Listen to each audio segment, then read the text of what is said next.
Hi friends, welcome to my channel. இந்த வீடியோல வந்துட்டு நம்ம கடவா மீன் தொக்கு பத்தி தான் பார்க்க போறோம். இது வந்துட்டு நீங்க வீட்ல ட்ரை பண்ணி பாருங்க. பிடிச்சிருந்துச்சுன்னா உங்களுடைய ஃப்ரெண்ட்ஸ்க்கும் இத வந்து ஷேர் பண்ணுங்க. அது இந்த மாதிரி வீடியோஸ் நீங்க ரெகுலரா என்னோட சேனலை பார்க்கணும்னு நீங்க நினைக்கிறீங்கன்னா என்னோட சேனலை சப்ஸ்கிரைப் பண்ணி வச்சுக்கோங்க. பக்கத்துல இருக்க நோட்டிஃபிகேஷனையும் பெல் பட்டனையும் நீங்க பிரஸ் பண்ணி வச்சுக்கோங்க. அப்ப நான் ரெகுலரா போடுற வீடியோஸ் வந்து ஈஸியாவே உங்களை ரீச் ஆயிடும்.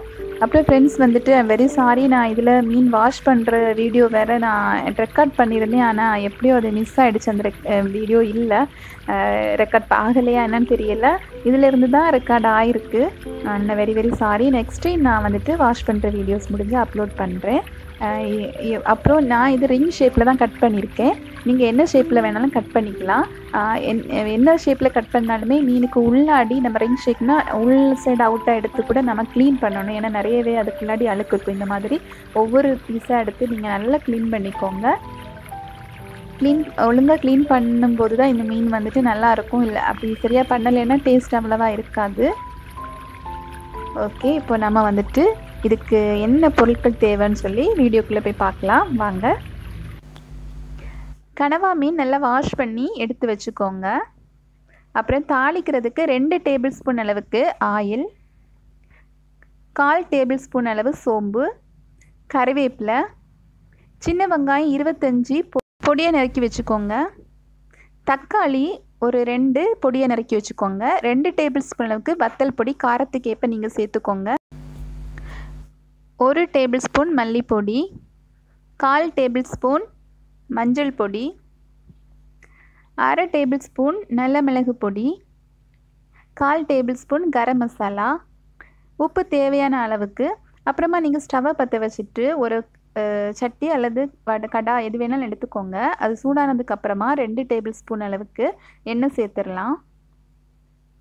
எண்ணெய் ஹீட் ஆனதும் நம்ம சோம்பு சேர்த்துடலாம். சோம்பு கொஞ்சம் வெடிக்க ஆரம்பித்த உடனே நம்ம கறிவேப்பிலை சேர்த்துடலாம். கறிவேப்பிலை பொரிஞ்ச உடனே சின்ன வெங்காயம் பொடியை நறுக்கி வச்சுருக்கிறதையும் நம்ம சேர்த்து வதக்கிடலாம். சின்ன வெங்காயம் கண்ணாடி மாதிரி வதங்குற அளவுக்கு நம்ம வதக்கணும். அப்போ தான் அது நல்ல டேஸ்ட்டு கொடுக்கும்.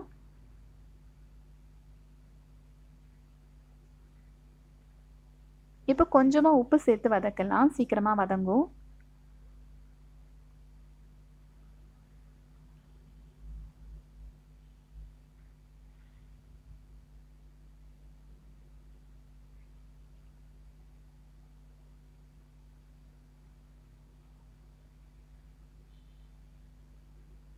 மண்சட்டியில் யூஸ் பண்ணும்போது நம்ம சிம்மில் வச்சே யூஸ் பண்ணலாம். ஏன்னா அதோட ஹீட்லேயே அது சீக்கிரமாக வெந்துடும். இப்போ வந்துட்டு நல்லா தக்காளி நறுக்கி வச்சுருக்கிற தக்காளியை சேர்த்துக்கலாம்.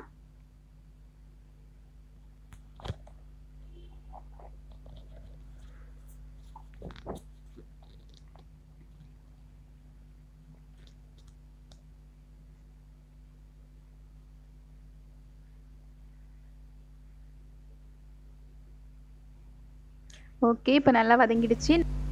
இப்போ வத்தல் பொடி சேர்த்துக்கலாம். ஒரு 1/4 டேபிள் ஸ்பூன் அளவுக்கு மஞ்சள் பொடி சேர்த்துக்கலாம்.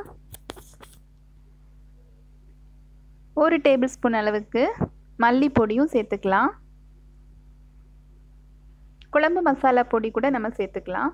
இப்போ 1/4 டீஸ்பூன் அளவுக்கு கரம் மசாலா சேர்த்துக்கிறேன். எல்லாம் சேர்த்ததுக்கப்புறம் இந்த மசாலாவோட பச்சை வாசனை போயிட்டு அதோட ஃப்ளேவர் நல்ல மனம் வரும் இல்லையா, அது வரைக்கும் நம்ம வதக்கிக்கலாம்.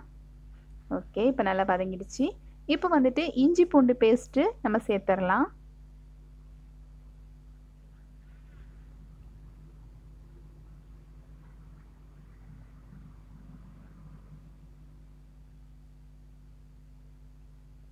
இது நல்லா வதங்கிடுச்சு. இப்போ நம்ம வந்துட்டு வாஷ் பண்ணி வச்சிருக்கிற கனவா மீனையும் இப்போ சேர்த்துடலாம். கனவா மீன் சேர்த்ததுக்கு அப்புறமா தண்ணி நம்ம சேர்க்க வேணாம். இப்போ கிரேவி பண்ணுறதா இருந்தால் ஒரு 1/4 கப் அளவுக்கு நம்ம தண்ணி சேர்த்துக்கலாம். ஏன் அப்படின்னா இந்த மீன்லேயே வந்துட்டு நிறைய தண்ணி இருக்கும், அதனால அதிலே தண்ணி ஊறிடும். ஸோ நம்ம இப்போ தொக்கு பண்ணுறதால தண்ணி சேர்த்துக்க வேணாம், அதில் இருக்கிற தண்ணியே நமக்கு போதும். ஓகே, நல்லா பெரட்டினதுக்கப்புறமா நம்ம கொஞ்சம் மூடி வச்சிடலாம், அது வேகட்டும். இங்கே ஒரு சட்டி சூடுபடுத்திக்கோங்க. அதில் 1 டேபிள் ஸ்பூன் அளவுக்கு அரிசி சேர்த்துக்கோங்க. இது வந்து ஆப்ஷனல் தான், எண்ணெய் எதுவும் சேர்க்க வேணாம். அதோட ஹீட்லேயே நம்ம இதை ஃப்ரை பண்ணலாம். அரிசி நல்லா பொரிஞ்சு வந்த உடனே நம்ம வந்துட்டு மிக்ஸி ஜாரில் சேர்த்து நல்லா நைஸாக பொடி பண்ணி எடுத்துக்கலாம். ரொம்ப குறகுறப்பாக இருக்க வேண்டாம், கொஞ்சம் நைஸாக இருந்தால் நல்லாயிருக்கும். இது வந்து கிரேவிக்கு ஒரு டேஸ்ட்டும், அப்புறம் வந்து இன்னும் வந்துட்டு அந்த தொக்கு வந்து ரொம்ப திக்காக இருக்கும், அதனால சேர்த்துக்கிறேன். அது ஆப்ஷனல் தான். ஓகே, நான் இப்போ ஸ்டவ்வை ஆஃப் பண்ணிக்கிறேன். ஏன்னா மண்சட்டியோட ஹீட்லேயே அது வந்துட்டு ரெடி ஆகிடும். இப்போ நான் அதை பொடி பண்ணிவிட்டேன். நம்ம வந்துட்டு தொக்கு வந்துட்டு ரெடி ஆகிடுச்சான்னு பார்க்கலாம். ஓகே, இப்போ நல்லாவே ரெடி ஆயிடுச்சு. நம்ம இப்போ பொடி பண்ணி வச்சிருக்கிற அரிசி மாவையும் சேர்த்துக்கலாம். அது வந்து 1 நிமிஷம் அளவுக்கு நம்ம அப்படியே விட்டு வதக்கிடலாம். அப்போதான் நல்லா திக்காகும். இதுக்கு மேலே நீங்கள் கார்னிஷ் பண்ணுறதுக்காக கொத்தமல்லி தலையோ இல்லை புதினா அப்படி எது வேணாலும் நீங்கள் சேர்த்துக்கலாம்.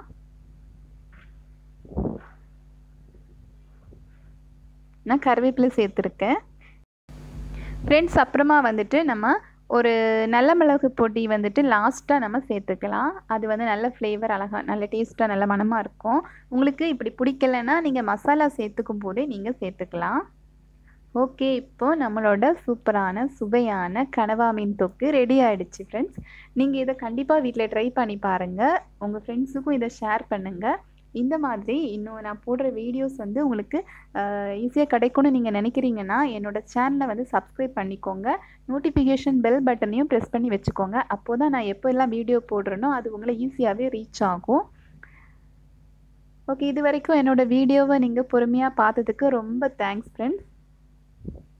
பாய்.